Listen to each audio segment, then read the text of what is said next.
उत्तराखंड के कोटद्वार में रहने वाले दीपक कुमार इन दिनों भारी आर्थिक संकट से गुजर रहे हैं। वही दीपक कुमार, जिन्हें कुछ महीने पहले पूरा सोशल मीडिया मोहम्मद दीपक कहकर इंसानियत की मिसाल बता रहा था। पूरी कहानी की शुरुआत 26 जनवरी 2026 को हुई। उस दिन कोटद्वार में माहौल तनावपूर्ण था। हिंदूवादी संगठनों और एक मुस्लिम दुकानदार के बीच विवाद की स्थिति बन गई थी। इसी दौरान भीड़ के बीच दीपक कुमार एक 70 साल के मुस्लिम दुकानदार के बचाव में खड़े दिखाई दिए। घटना का वीडियो सोशल मीडिया पर तेजी से वायरल हो गया। वीडियो में दीपक भीड़ का विरोध करते नजर आ रहे थे और बुजुर्ग दुकानदार को बचाने की कोशिश कर रहे थे। बस यहीं से लोग उन्हें मोहम्मद दीपक कहने लगे। वीडियो वायरल होने के बाद दीपक रातों रात सोशल मीडिया पर चर्चा का विषय बन गए। कई लोगों ने उन्हें हिंदू मुस्लिम एकता और इंसानियत का प्रतीक बताया। देश भर में उनके समर्थन में पोस्ट लिखे गए। कई राजनीतिक नेताओं ने भी उनकी तारीफ की। लेकिन दूसरी तरफ इस घटना का असर उनकी निजी जिंदगी और कारोबार पर पड़ना शुरू हो गया। दीपक को स्थानीय स्तर पर विरोध का सामना करना पड़ा। कहा जाता है कि घटना के बाद इलाके में तनाव बढ़ गया। सोशल मीडिया पर जहां एक तरफ लोग तारीफ कर रहे थे, तो वहीं दूसरी तरफ कुछ लोग उनके खिलाफ भी हो गए। सबसे ज्यादा असर पड़ा उनके जिम बिजनेस पर। दीपक कोटद्वार में अपना जिम चलाते थे। उनके मुताबिक पहले उनके जिम में करीब 150 सदस्य आते थे। यही जिम उनके परिवार की कमाई का मुख्य जरिया था। लेकिन वायरल घटना और उसके बाद बने माहौल के चलते धीरे धीरे लोग जिम छोड़ने लगे। मेंबर कम होते गए और आमदनी तेजी से गिरने लगी। दीपक ने बताया कि जिम का किराया 40,000 रुपए महीना था। इसके अलावा बैंक की EMI और बाकी खर्च भी थे। आमदनी कम होने की वजह से वो किराया और EMI समय पर नहीं भर पा रहे थे। धीरे धीरे जिम का बकाया किराया बढ़कर 2 लाख रुपए से ज्यादा हो गया। इसके बाद मकान मालिक ने उनसे जिम खाली करने को कह दिया।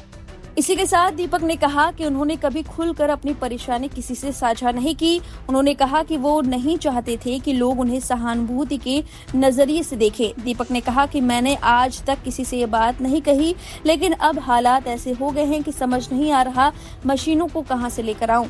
उन्होंने यह भी बताया कि उनका परिवार भी आर्थिक रूप से संघर्ष कर रहा है। उनकी मां कोटद्वार में चाय की दुकान चलाती हैं। पत्नी और बेटी भी उनके साथ काम करती रहती हैं। पूरा परिवार किसी तरह खर्च चला रहा है। हालांकि कुछ लोगों ने दीपक की मदद भी की है। आम आदमी पार्टी के सांसद संजय सिंह ने अपनी सैलरी से दीपक को 50,000 रुपए की आर्थिक सहायता दी है, जिसका स्क्रीनशॉट शेयर करते हुए उन्होंने लिखा, किसी शख्स को इस बात की सजा नहीं मिलनी चाहिए कि उसने इंसानियत की खातिर एक बुजुर्ग मुस्लिम की मदद की। दीपक का जिम आज बंद होने की कगार पर है। दीपक की सहायता कीजिए। मैंने अपनी सैलरी से उन्हें 50,000 की सहायता की है। आप भी मदद का हाथ बढ़ाइए। अच्छे लोगों का हौसला बुलंद रहना चाहिए। कुछ वकीलों और स्थानीय लोगों ने भी उनकी मदद की कोशिश की, लेकिन लगातार गिरती आमदनी के कारण हालात संभल नहीं सके हैं। दीपक ने अब फैसला किया है कि उन्हें जिम बंद करना पड़ेगा। उन्होंने कहा कि अब उनके पास कोई दूसरा विकल्प नहीं बचा है। भविष्य को लेकर दीपक का कहना है कि वो फिर से नौकरी ढूंढेंगे और ट्रेनर के तौर पर काम करना शुरू करेंगे, जैसे वो पहले किया करते थे। दिलचस्प बात यह है कि फरवरी में दीपक की मुलाकात राहुल गांधी से भी हुई थी। उस दौरान राहुल गांधी ने सार्वजनिक तौर पर दीपक की तारीफ की थी। उनके जिम को मोहब्बत की दुकान भी कहा था। लेकिन अब वही दीपक आर्थिक संकट और कर्ज से जूझ रहे हैं। जो शख्स कुछ महीने पहले सोशल मीडिया पर हीरो कहा जा रहा था, आज वही अपनी जिंदगी दोबारा शुरू करने की कोशिश में लगा हुआ है। अब इस खबर पर आपकी जो भी राय है कमेंट करके जरूर बताएं। बने रहिए लाइव हिंदुस्तान के साथ।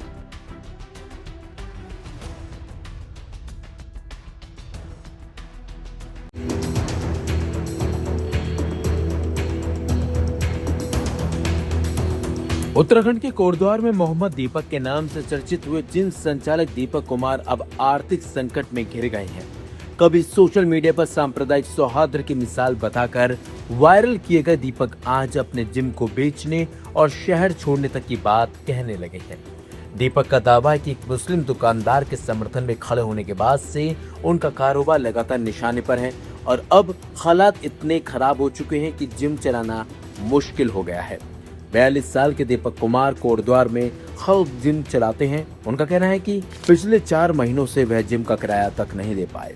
जिम का महीने का किराया करीब 40,000 रुपए है, लेकिन मौजूदा हालात में कमाई इतनी नहीं हो पा रही कि खर्च निकल सके। दीपक के मुताबिक मकान मालिक ने अब उन्हें अंतिम चेतावनी दे दी है।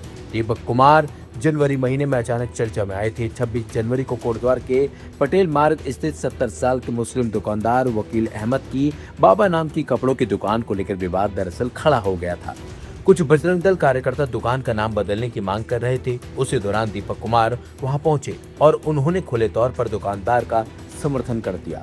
विरोध के बीच दीपक ने खुद को मोहम्मद दीपक बताया था। यह बयान सोशल मीडिया पर तेजी से वायरल हो गया और देखते देखते दीपक राष्ट्रीय स्तर पर चर्चा में आ गए थे।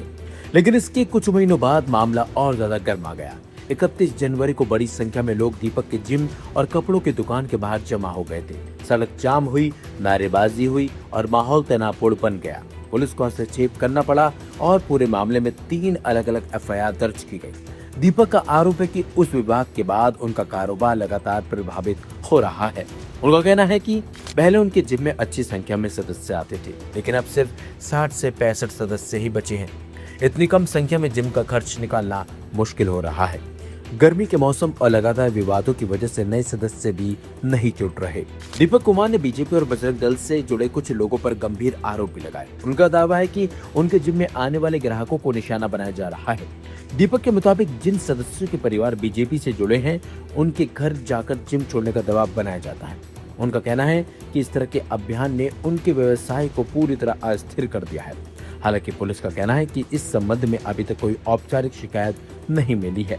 कोटद्वार के थाना प्रभारी प्रदीप नेगी ने कहा कि अगर दीपक कुमार की तरफ से कोई लिखित शिकायत दी जाती है तो पुलिस मामले की जांच करेगी। फिलहाल दीपक कुमार का कहना है कि वह मानसिक और आर्थिक दोनों तरह के दबाव से गुजर रहे हैं। उनका कहना है कि अगर हालात नहीं सुधरे तो उन्हें अपना जिम बेचकर कोटद्वार छोड़ना पड़ सकता है। अब यह मामला सिर्फ एक जिम या दुकान का नहीं, बल्कि सामाजिक माहौल, आर्थिक दबाव और सांप्रदायिक तनाव के बीच फंसे एक व्यक्ति की कहानी बन गया है। नमस्कार, जय सिया राम, अस्सलाम वालेकुम, सत श्री अकाल, केम छो। ना मैं हिंदू हूँ, ना मैं मुसलमान हूँ, ना मैं सिख हूँ, ना मैं ईसाई हूँ। सबसे पहले मैं एक इंसान हूँ, क्योंकि मरने के बाद मुझे जवाब भगवान को देना है, इंसानियत को देना है, ना कि किसी धर्म को देना है।